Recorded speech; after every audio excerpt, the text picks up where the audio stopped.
Baiklah, Assalamualaikum warahmatullahi wabarakatuh. Perkenalkan, nama saya Astri Dianuarin Mutaali dengan NIM 191012332011 dari kelompok 1 di mata kuliah Bimbingan dan Konseling di Sekolah Dasar. Di sini kami ingin mempresentasikan materi tentang urgensi BK di Sekolah Dasar.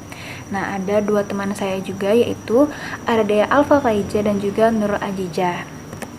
Nah, pembahasan kami ada 4 pokoknya. Yang pertama itu urgensi bimbingan dan konseling di sekolah dasar, mencakup tentang peraturan pemerintah Permendikbud nomor 111 tahun 2014. Lalu fungsi bimbingan dan konseling dalam pendidikan sekolah mencakup tentang pemahamannya, penyalurannya, dan fungsi preventifnya. Terus yang ketiga ada landasan bimbingan konseling. Itu ada beberapa landasan yang akan dijelaskan nanti, dan juga yang terakhir itu pembahasannya tentang penerapan bimbingan konseling di sekolah dasar. Layanan BK di SD beda dengan layanan BK di sekolah menengah. Nah, jadi di sini saya menjelaskan tentang urgensi bimbingan dan konseling di sekolah dasar.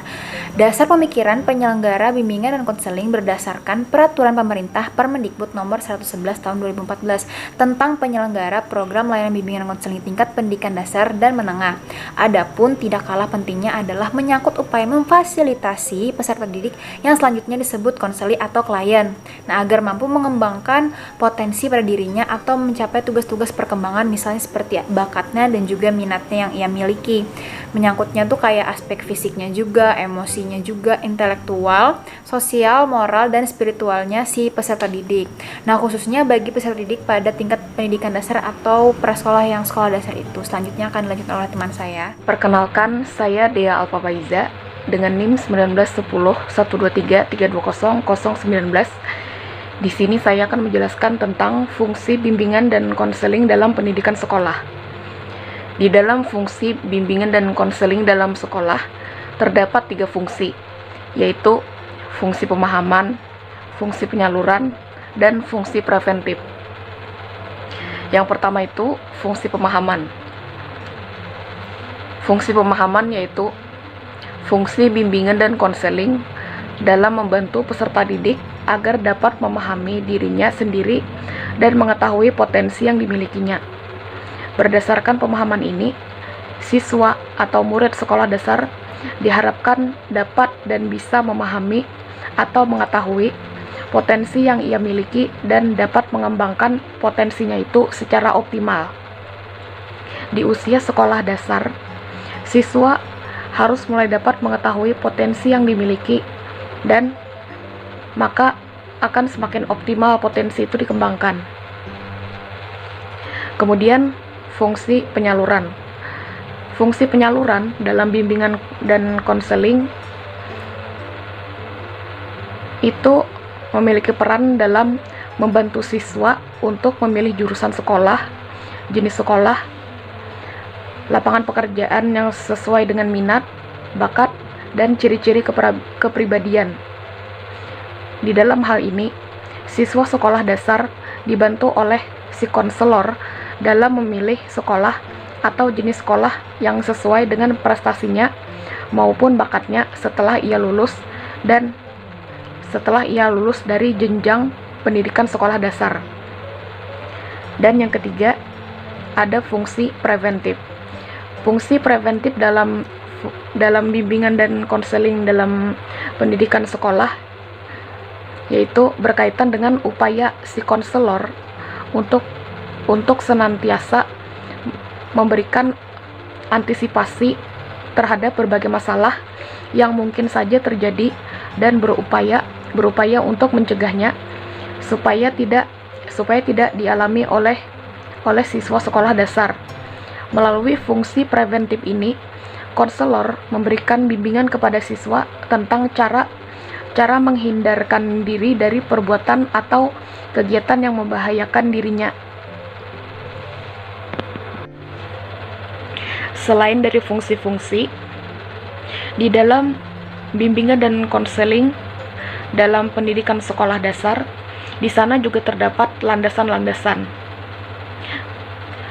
Yang pertama itu ada landasan filosofis, kemudian ada landasan psikologis, landasan sosial budaya, dan landasan ilmu pengetahuan dan teknologi atau IPTEK. Landasan dalam bimbingan dan konseling pada hakikatnya itu merupakan faktor-faktor yang harus diperhatikan dan dipertimbangkan, khususnya oleh si konselor selaku pelaksana utama dalam mengembangkan layanan bimbingan dan konseling. Secara teoritik, berdasarkan hasil studi dari beberapa sumber, secara umum terdapat 4 aspek, yaitu landasan filosofis tadi, psikologis, sosial budaya, dan ilmu pengetahuan dan iptek. Yang pertama itu ada landasan filosofis. Landasan filosofis itu merupakan landasan yang dapat memberikan arahan dan pemahaman khususnya bagi para konselor dalam melaksanakan tugas setiap kegiatan bimbingan dan konseling yang lebih bisa dipertanggungjawabkan secara logis, etis, maupun estetis. Landasan filosofis dalam bimbingan dan konseling terutama berkenaan dengan usaha mencari jawaban yang hakiki atas pertanyaan filosofis. Misalnya, apakah manusia itu? Nah, untuk menemukan jawaban atas pertanyaan filosofis tersebut, tentunya tidak dapat dilepaskan dari berbagai aliran filsafat yang ada, mulai dari filsafat klasik, filsafat modern, dan bahkan filsafat postmodern. Dengan memahami hakikat manusia tersebut, maka setiap upaya bimbingan dan konseling diharapkan tidak menyimpang dari hakikat tentang manusia itu sendiri. Seorang konselor atau guru BK dalam berinteraksi dengan kliennya atau konseli, dia harus mampu melihat dan memperlakukan kliennya sebagai sosok manusia secara utuh. Kemudian lagi yang kedua, yaitu landasan psikologis. Landasan psikologis dalam bimbingan dan konseling merupakan landasan yang dapat memberikan pemahaman bagi si konselor tentang perilaku individu yang menjadi sasaran layanan atau si konseli. Untuk kepentingan bimbingan dan konseling, beberapa kajian psikologi yang perlu dikuasai oleh konselor adalah tentang motif dan motivasi, pembawaan dan lingkungan, kemudian perkembangan individu, belajar, dan kepribadian. Oke, yang pertama itu motif dan motivasi. Motif dan motivasi itu berkenaan dengan dorongan yang menggerakkan seseorang dalam berperilaku baik. Motif primer yaitu motif yang didasari oleh kebutuhan asli yang dimiliki oleh individu semenjak seseorang itu lahir, seperti rasa lapar, bernafas, dan sejenisnya. Maupun kemudian ada motif sekunder yang terbentuk dari hasil belajar, seperti rekreasi, memperoleh pengetahuan dan keterampilan tertentu, dan sejenisnya. Selanjutnya, motif-motif tersebut diaktifkan dan digerakkan, baik dari dalam diri individu, motivasi intrinsik, maupun dari luar individu, motivasi ekstrinsik, menjadi bentuk perilaku instrumental atau aktivitas tertentu yang mengarah pada satu tujuan. Kemudian, pembawaan dan lingkungan. Pembawaan dan lingkungan berkenaan dengan faktor-faktor yang membentuk dan mempengaruhi perilaku individu. Pembawaan yaitu pembawaan yang dimaksud dengan pembawaan itu adalah segala sesuatu yang dibawa seseorang itu sejak lahir dan merupakan hasil dari keturunan yang mencakup aspek psikofisik seperti struktur otot, warna kulit, golongan darah, bakat, kecerdasan, atau ciri-ciri kepribadian tertentu. Pembawaan pada dasarnya bersifat potensial, yang dimana itu perlu dikembangkan, dan untuk mengoptimalkan dan mewujudkannya bergantung pada lingkungan di mana individu itu berada. Kemudian lagi ada perkembangan individu. Perkembangan individu itu berkenaan dengan proses tumbuh dan berkembangnya seseorang yang merentang sejak masa konsepsi pranatal hingga hingga akhir hayatnya. Di antaranya meliputi aspek fisik dan psikomotorik, bahasa dan kognitif atau kecerdasan, moral, dan sosial. Dalam menjalankan tugas-tugasnya, konselor harus memahami berbagai aspek perkembangan individu yang dilayaninya, sekaligus dapat melihat arah perkembangan individu itu di masa depan, serta ketertarikannya dengan faktor pembawaan dan lingkungan. Kemudian ada belajar. Belajar merupakan salah satu konsep yang amat mendasar dari psikologi. Manusia belajar untuk hidup. Tanpa belajar, seseorang itu tidak akan dapat mempertahankan dan mengembangkan dirinya, dan dengan belajar itu pula, manusia itu mampu berbudaya dan mengembangkan harkat kemanusiaannya. Inti dari perbuatan belajar itu adalah sebuah upaya untuk menguasai sesuatu yang baru dengan memanfaatkan yang sudah ada pada diri individu itu. Penguasaan yang baru itulah tujuan dari belajar, dan pencapaian sesuatu yang baru itulah tanda-tanda perkembangan, baik dalam aspek kognitif, afektif, maupun psikomotor dan keterampilan. Kemudian yang terakhir itu kepribadian. Hingga saat ini para ahli tampaknya masih belum menemukan rumusan tentang kepribadian secara bulat dan komprehensif. Dalam suatu penelitian kepustakaan yang dilakukan oleh Gordon W. Allport, Calvin S. Hall, dan Gardner Lindsay 2005, menemukan hampir 50 definisi tentang kepribadian yang berbeda-beda. Berangkat dari studi yang dilakukannya, akhirnya dia menemukan satu rumusan tentang kepribadian yang dianggap lebih lengkap.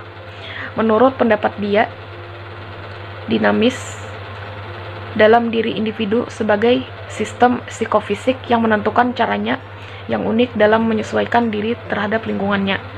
Kata kunci dari pengertian kepribadian adalah penyesuaian diri. Kemudian kembali lagi ke bagian landasan sosial budaya. Landasan sosial budaya itu merupakan landasan yang dapat memberikan pemahaman kepada si konselor tentang dimensi kesosialan dan dimensi kebudayaan sebagai faktor yang mempengaruhi terhadap perilaku individu. Seorang individu pada dasarnya merupakan produk dari lingkungan sosial budaya di mana ia tinggal.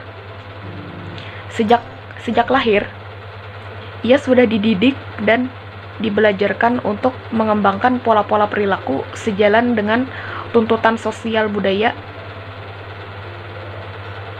Tuntutan sosial budaya dapat mengakibatkan tersingkir dari lingkungannya. Lingkungan sosial budaya yang melatar belakangi dan melingkupi individu berbeda-beda, sehingga itu menyebabkan perbedaan pula terhadap proses pembentukan perilaku dan kepribadian individu yang bersangkutan. Kemudian landasan yang terakhir adalah landasan ilmu pengetahuan dan teknologi, IPTEK. Layanan bimbingan dan konseling merupakan kegiatan profesional yang memiliki dasar-dasar keilmuan, baik yang menyangkut teori maupun praktek. Pengetahuan tentang bimbingan dan konseling disusun secara logis dan sistematis dengan menggunakan berbagai metode seperti pengamatan, wawancara, analisis dokumen, prosedur tes, inventory, atau analisis laboratoris yang dituangkan dalam bentuk laporan penelitian, buku teks, jurnal, atau tulisan-tulisan ilmiah lainnya. Mungkin itu saja yang bisa saya jelaskan, dan selanjutnya akan dijelaskan oleh teman saya. Assalamualaikum warahmatullahi wabarakatuh. Selanjutnya saya Nur Aziza akan melanjutkan presentasi dari teman saya sebelumnya. Saya akan menjelaskan tentang bagian D, yaitu penerapan bimbingan dan konseling di sekolah dasar. Layanan bimbingan dan konseling di sekolah dasar itu berbeda dengan pelaksanaannya di sekolah menengah. Nah, perbedaannya ini berkaitan dengan personel bimbingan itu sendiri. Bila di sekolah menengah, biasanya tuh tersedia bimbingan atau konselor yang mempunyai keahlian khusus dalam bidang bimbingan dan konseling. Maka hampir sebagian besar SD itu nggak punya BK gitu. Karena itu pelaksanaan bimbingan dan konseling di SD ini lebih banyak menitik berat kepada peran guru, terutama pada proses belajar mengajar. Nah, di sekolah dasar ini kegiatan bimbingan konseling ini tidak diberikan oleh guru atau BK atau konselor secara khusus seperti di jenjang pendidikan SMP dan SMA. Guru kelas harus menjalankan tugasnya secara menyeluruh, baik tugas menyampaikan semua materi pelajaran dan memberikan bimbingan konseling kepada semua peserta didik tanpa terkecuali. Nah, layanan bimbingan konseling yang dapat diselenggarakan pada tingkat sekolah dasar itu meliputi layanan orientasi, layanan informasi, layanan penempatan dan penyaluran, layanan penguasaan konten, layanan konseling perorangan, layanan bimbingan kelompok, dan layanan konseling kelompok. Guru sekolah dasar harus melaksanakan ketujuh layanan bimbingan dan konseling tersebut agar setiap permasalahan yang dihadapi peserta didik dapat diantisipasi sedini mungkin sehingga tidak mengganggu jalannya proses pembelajaran. Dengan demikian, peserta didik dapat mencapai prestasi belajar secara optimal tanpa mengalami hambatan dan permasalahan pembelajaran yang cukup berarti. Kenyataannya, peran guru kelas dalam pelaksanaan layanan bimbingan konseling di sekolah dasar ini belum dapat dilakukan secara optimal karena tugas dan tanggung jawab guru kelas yang cukup berat gitu loh, sehingga tugas memberikan layanan bimbingan konseling ini kurang membawa dampak positif bagi peningkatan prestasi belajar peserta didik. Nah, program layanan bimbingan dan konseling ini kan merupakan salah satu program yang secara intensif telah dilaksanakan di sekolah pada umumnya. Bahkan ditegaskan bahwa bimbingan merupakan bagian integral dari pendidikan. Layanan bimbingan dan konseling ini merupakan layanan yang diperuntukkan untuk semua individu. Jadi ya digunakan juga di sekolah dasar yang sedang pada dasarnya layanan bimbingan dan konseling ini bertujuan untuk mengenal dan memahami dirinya serta mengembangkan potensi yang ada dan pada akhirnya dapat mengaktualisasikan dirinya secara utuh. Ini berkembang bahwa layanan bimbingan dan konseling ini hanya nggak cuma diperuntukkan untuk satu individu atau untuk individu-individu yang bermasalah, karena hal itu tuh membuat image yang buruk sebagai seorang guru BK atau konselor. Terus konselor tuh di sekolah tidak hanya mengurusi yang administratif aja, tapi tuh banyak nih. Terus jika konselor di sekolah ini hanya diperuntukkan untuk individu bermasalah, itu tuh menyebabkan kayak nggak optimal gitu loh fungsi konselor. Nah, pada saat ini peserta didik hidup dalam masyarakat yang heterogen, terus semakin canggih, semakin maju. Nah, kesempatan berkembang semakin luas. Peserta didik menghadapi tantangan-tantangan yang unik dan bervariasi yang berdampak pada perkembangan sosial, pribadi, belajar, dan karir anak. Dukungan orang tua, guru kelas, guru mata pelajaran, guru BK atau konselor, dan orang dewasa lainnya diperlukan untuk membantu peserta didik di sekolah dasar menjadi generasi yang siap menghadapi tantangan-tantangan tersebut. Nah, sekian dari saya. Sekian juga dari kelompok kami. Jika ada salah-salah kata, kami mohon maaf. Salah hilaf mohon maaf. Wassalamualaikum warahmatullahi wabarakatuh.